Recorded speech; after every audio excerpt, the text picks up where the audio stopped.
Different people have different ideas about what the church is or isn't.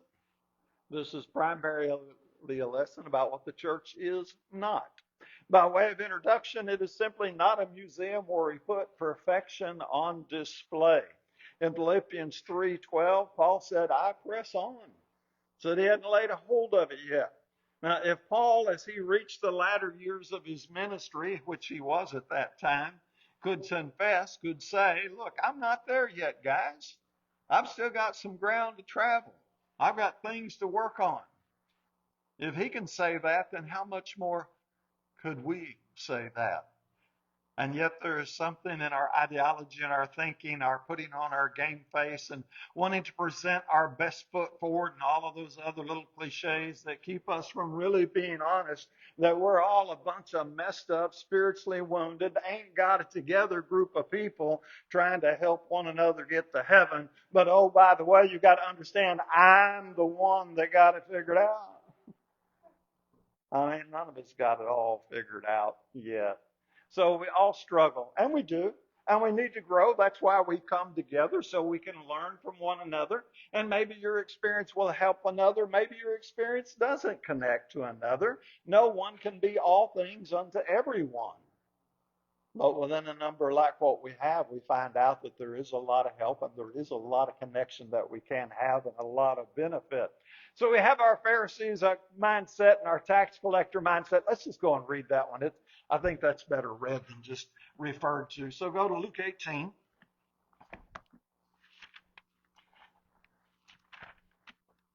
We'll give us two crowds here, two groups to look from.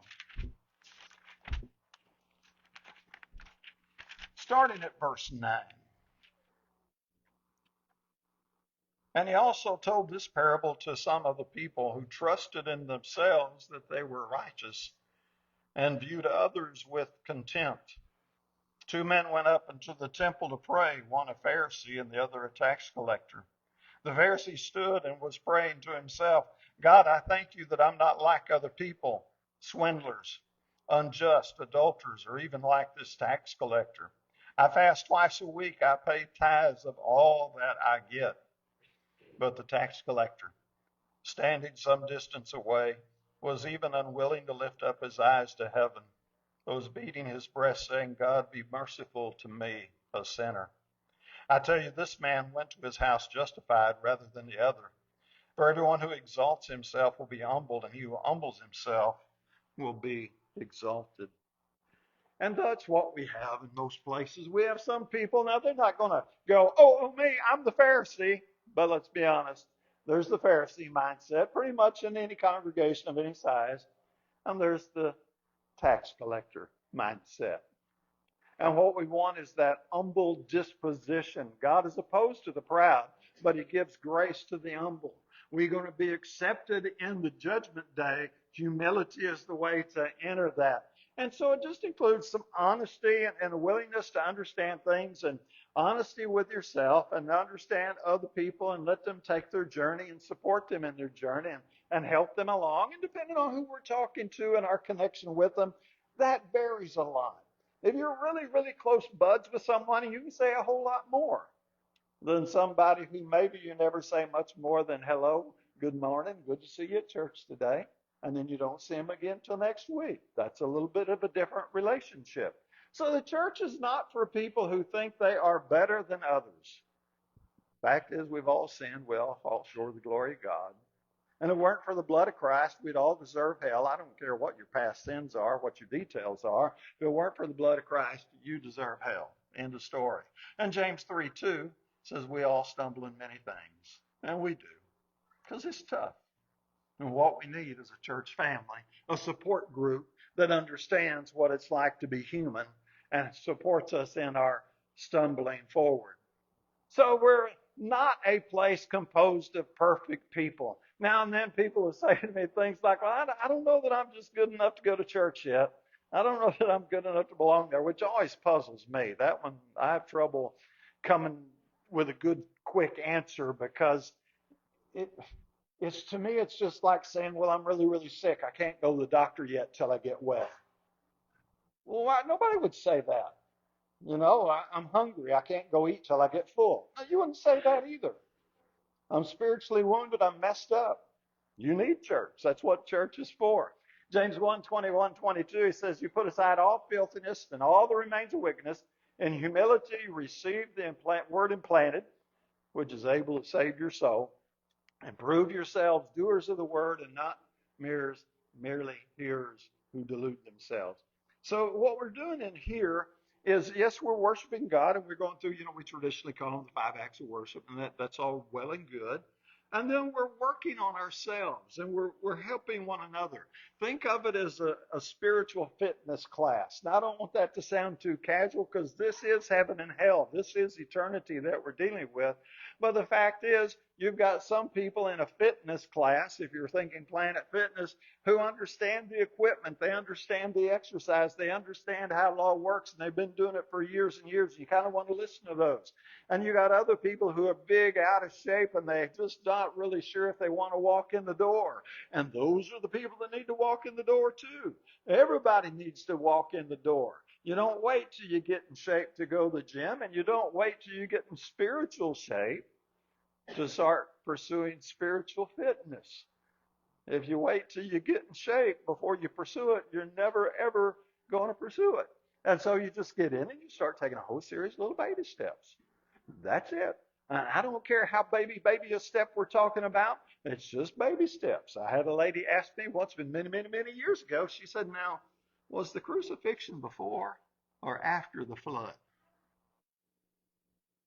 Now, how many of you go, are you kidding? No, I'm not. She really did ask me that. I thought, well, just let me give her the answer. And I said, the flood happened in Genesis, and you can read about the crucifixion over in the Gospels. Now, that's not a bad answer. That's right. And you wouldn't look at her and go, come on. My 3-year-olds in toddler class know that one. No, don't do that. That's ugly. Fact of the matter is, I like to say, I did not know that 1 plus 1 equaled 2 until somebody told me. And it's the same thing with all of this other. That's why it's just baby steps. You just start, you get in and you learn. And you're going to stumble around a little bit. But church is not for the absolutely flawlessly perfect. We'd have 0 membership, wouldn't we? If that's the only people who could attend church, we wouldn't have anybody. Because we're all messed up. And that's okay. That's why we go to the great physician. The church is not a gathering of the sinless. This may seem like a little bit of an overlap. I don't want to argue with you too much. But he who conceals his transgression will not prosper, but he who confesses and forsakes them will find compassion. So here's that hospital analogy. That's what we're here for. We're here for people who are messed up, don't know up from down, in from out, north from south, whatever. They have messed their life up, and they say, I don't want to do that anymore. That's who we're here for. Now, I usually add, and I will add, if somebody comes in and says, my life's messed up, I don't know up from down, east from west, and I'm going to keep living this way, I'm going to say this is probably not the place for you. Because we're going to try to clean you up and give you some direction. That's what we're about. And some people just want an endorsement stamp upon their messed up life, and no, we don't give you that. Sympathy, compassion, understanding, some guidance, yes, but an endorsement stamp, no. We're a mutual support group. That's the best way I know to say it. We come together, and that is probably one of the places we break down a little bit. As I suggested in the opening, we have this tendency to, I want to look my best. Is my tie right? I got my belt just right. Okay, how's my hair doing? And I want to show up at the building. I want to look like I got it together. Well, I don't mind you looking nice. That's not my point. Thing is, none of us have got it together. And all of us who've known each other long enough know we ain't got it together. And then yet we want to go ahead and play that game. Now, I'm not saying that everybody needs to parade down the front and tell the congregation all your stuff. Do not do that. But within a church family, you've got to have that core group, those 2 or 3, 4 people, you pick your number, that you can really open up and you can talk about the things that you're struggling with. Now, among men, we like to call that mentoring. Sounds a little more masculine. We're going to mentor one another, which when you mentor, really, if you do it right, all you're doing is you're getting the older guys who have more experience and opportunity to talk to the younger guys. So the younger guys can say things like, and in private, I might add, my wife is driving me nuts. How did you get through it? And then he can just say, I went fishing a lot, or whatever his answer was. But they need that place. Now, you can see why you don't want all this out, in the open. But you got to have a place where you can come together and you can talk about your struggles like a mutual support group. Now, if you've ever been a part of a support group, whether it was like Al-Anon or something, where you do have a group of people that come together and just dump all their stuff kind of on the floor and talk about it, it can really be encouraging. It can really be supporting. In my family, we have had occasion in the years past to need the assistance of the Al-Anon group, the support for the families as we're dealing with other members. And you would find some things in the group and go, yeah, I don't think so. And you'd find other things and go, well, I'm glad I heard that. That's just the way those things work. So no one here should be expecting absolute perfection, not of other people, nor of themselves. It's a nice idea, aim at it, but fact is, you're not going to hit it because we're human, we stumble and we mess up. And if I think I've got to do it perfectly right, then when we hit the first misstep, we're going, well, I'm out, I'm done. And we quit. We don't want that. So instead of judging one another and getting too critical, we just help one another. We're just there. And we try to be aware of when somebody wants help and when they don't. Because here's another aspect of it. People aren't always ready for help. They're hurting. They're struggling. They realize they haven't got it figured out, but they're not ready to ask for help. And you can't help somebody who doesn't want to be helped. The only person you can help is the one that says, okay, I'm ready. Let me hear what you got to say. And let me tell you another thing. Once you get to that point, you don't have to take what they say. If you ask me things, well, I grew up in the 60s, Fort Smith, I swing bicycles and slingshots, all that stuff. Well, my experience may not resonate with you at all. You're 100% welcome to say, I'm glad that was your life, but now I need to talk to somebody else. Because not everybody, not anyone, can be everything to everybody. And that's okay. It really is. So the church, it's not a gathering of people that never sin or fall short. Here's James 3:2 again. James 3:2, this isn't the whole verse, but he says, we all stumble in many things. There you go. So we're a bunch of stumblers trying to help each other stumble forward in the right direction.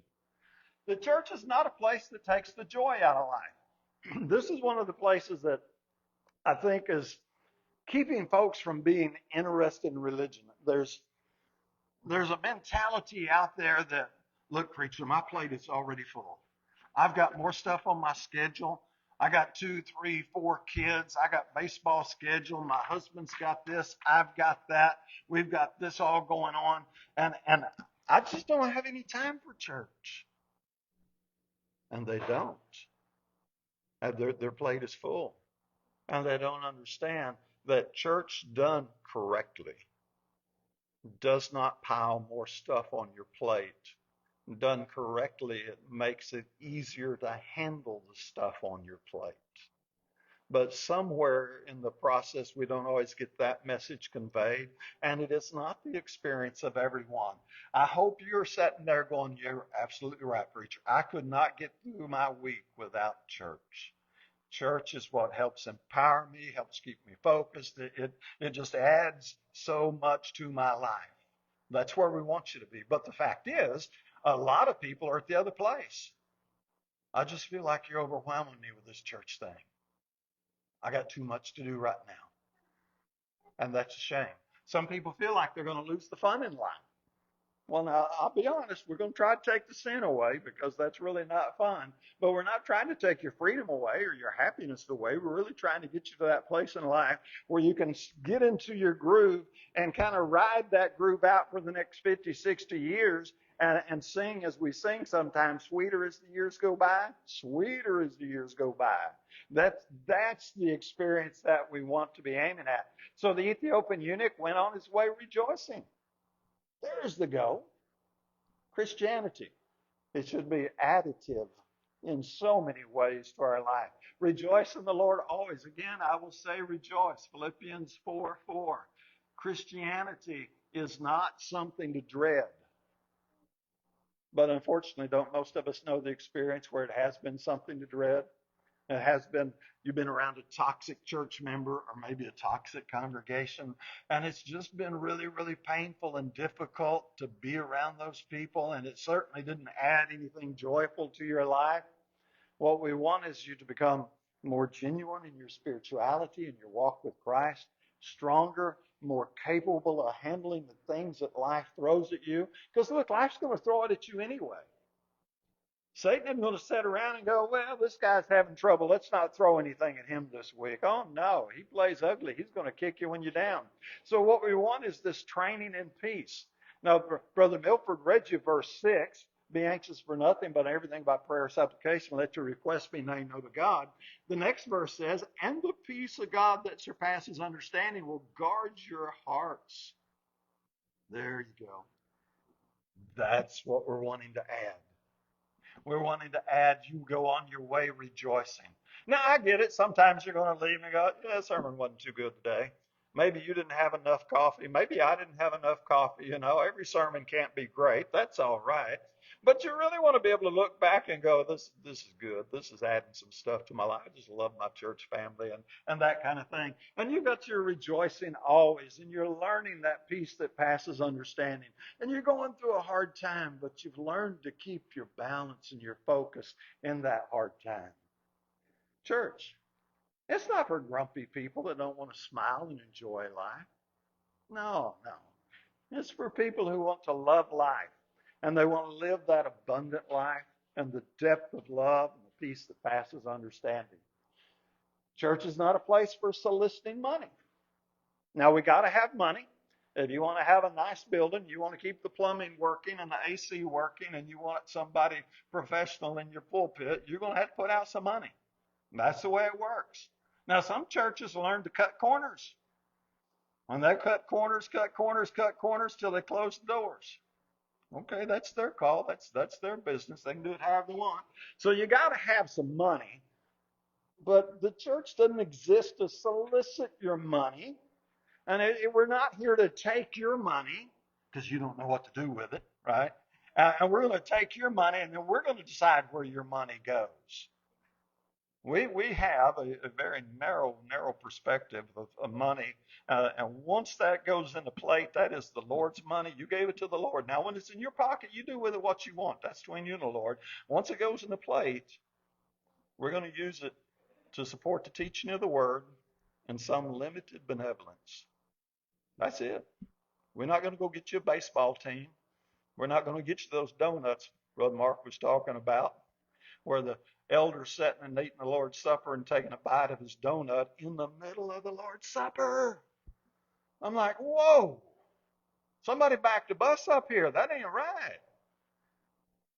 So we got our money, and we need your money. But we ain't here to take your money and redirect it and send it somewhere else. Let me say this one more time.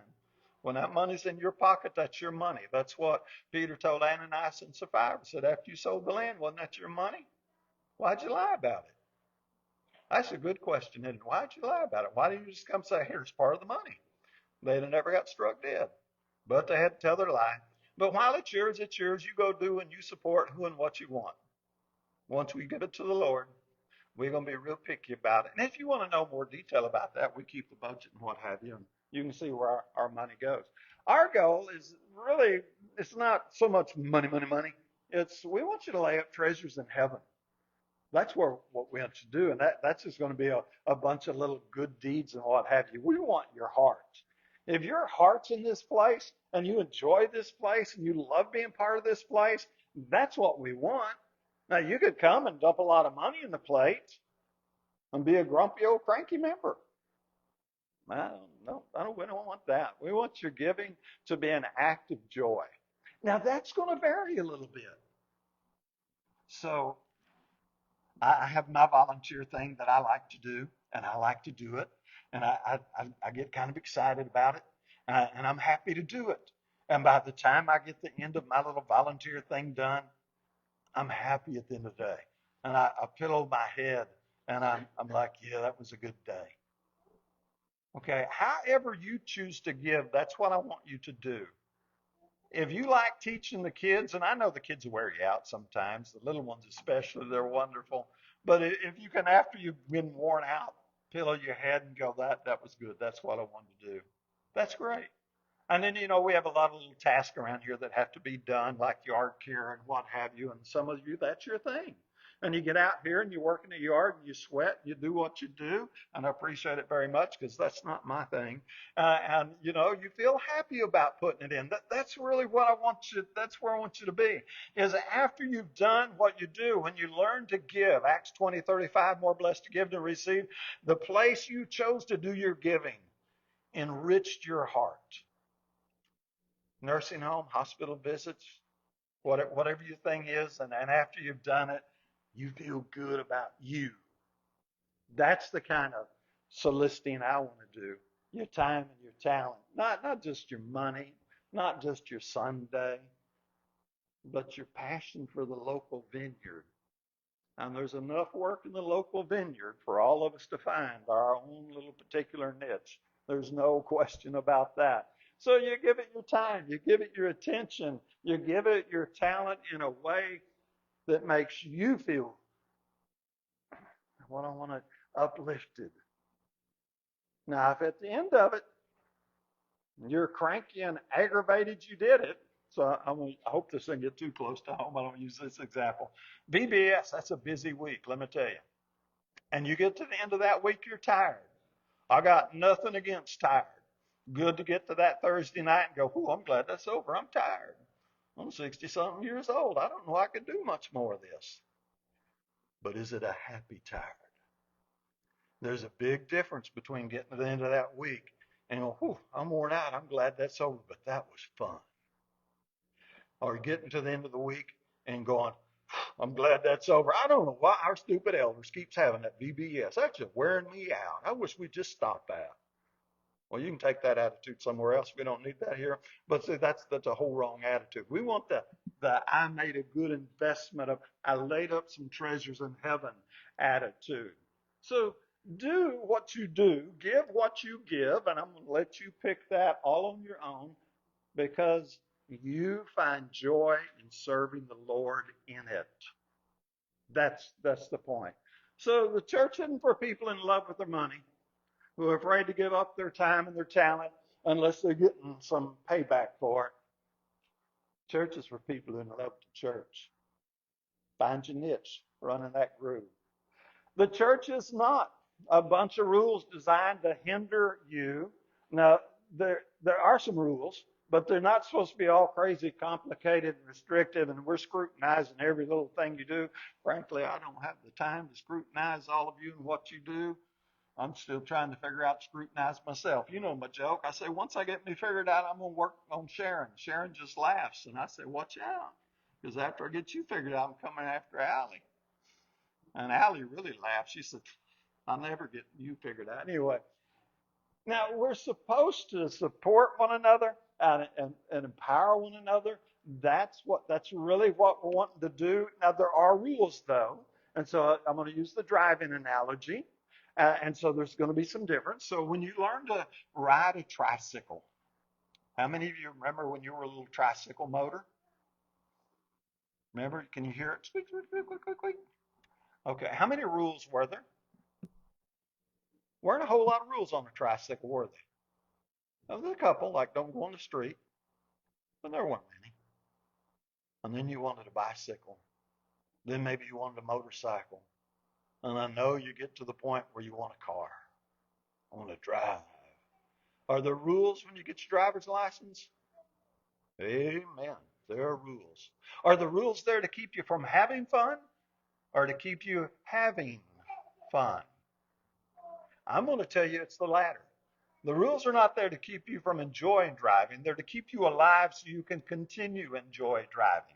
Yes, we have rules, Because if you go off the rails, your life's going to be ugly. Then you're going to look at me and go, preacher, this Christianity doesn't work. I'm going to know it works really good. You're the one that messed up. We had the guardrails there. Why did you jump the guardrails? Well, I just thought that'd be more fun. Well, how's that working out for you? So rules aren't there just for the sake of rules. They're there to keep us safe. And it's not just about ticking off the boxes on a checklist. It's about really learning how to do this because there's a reason we do what we do. We want you to have the abundant life. But you're only going to do that if you really walk with Jesus. And again, I don't think it's that complicated. What gets us complicated is we get off into some theology that's really not all that relevant to my daily living. How do you explain the Trinity? How could God be God and be Jesus and Jesus be God but be Jesus, but the Holy Spirit, and I get over here, and that is confusing stuff. I don't understand the Trinity. That's why I sympathize with my oneness friends who took a different track. I'm like, I think you're wrong. I believe in the Trinity, but when it gets down to daily life, how many times have you been facing something and went, okay, wait a minute. It's Father, Son, and Holy Ghost, isn't it? And it solved your problem. It just resolved everything you were dealing with when you remembered the Trinity. So there's some theological things that we will study, but that's not what we're talking about. When we're talking about rules, we're talking about love your wife as Christ loved the church. Wives, submit to your husbands as unto the Lord. Fathers, raise your children in the nurture and admonition of the Lord, but don't exasperate them. If you're an employee, do your job as though you're doing it for the Lord. Practice the fruit of the Spirit: love, joy, peace, patience, kindness, goodness, faithfulness, gentleness, temperance. That stuff. That's what we're talking about. So if you got rules that bully people, those aren't good. Those are off focus. So church is not for people that love the rules more than they love God. Church is for people that love God and want to walk in his footsteps. And that's a little interesting. You use John 14:15, or you can use John 15:14. Both of these work. If you love him, you will keep his commandments. The two just go hand in hand. So I want you to focus on falling in love with God, and then your obedience is going to come right along in line. So let's wrap it up. The church is not a club for perfect people. I know some people like to look down their snooty little nose at other people and go, well, I would never, ever do that. Like their sin is somehow different. Isn't that funny? We're a church that teaches a sin is a sin is a sin is a sin. But if you sin different than I sin, and I happen to be one of these high-nosed people, then I look down at your sin as though your sin is worse than my sin. Come on. No, don't go there. We are a spiritual hospital. We're all messed up. Different levels of recovery, maybe, different ways of recovery, depending on what we're dealing with, but we're all here to help one another. This is a place for humble hearts that says, they're having a hard time. But I remember when I had a really hard time too. And I was glad when I was having my hard time, there was somebody with a gentle hand there willing to help me instead of stomp on me and put their thumb on me and make me feel like I was unworthy. It's a mutual support system. You're going to go through your bad times. I'm going to go through mine. We get our timing right. We'll be there for one another when we need to be there. It is a path to greater and greater joy. As we sing, sweeter as the years go by. We're definitely not trying to drain your bank account. We'd be much more devious if we were about that. I got to do it quick, real quick.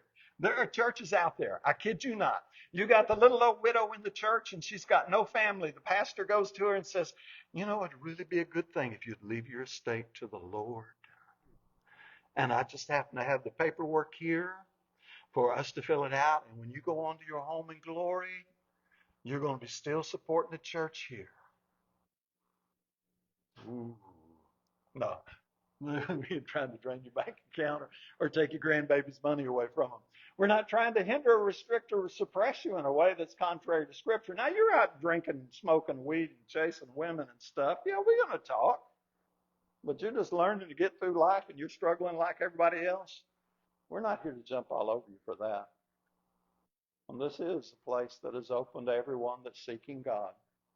It's been a while since I've said it, but I've said it in the past. I don't care who comes through those doors. I don't care if they pull up on their big old motorcycle and they got tattoos and piercings and things. I can't understand why a person would do that to their body. And they says, I'm looking for Jesus. I'm like, you're in the right place. That's what we want to help you find. It's open to anybody who's looking for Jesus. That's what church is. So I guess I'm bumping the clock. It's time to quit. Are you looking for Jesus? Are you looking for that happy church home? Are you looking to be a contributing, not financial, but that emotional contributing kind of person that makes the church family everything you want it to be the change you want to see? That's what we're after. That's what we're looking for. So I don't know a way to segue off that song right off the top of my head, so I'm just going to say, if you're subject to our public invitation, let us help you however we can.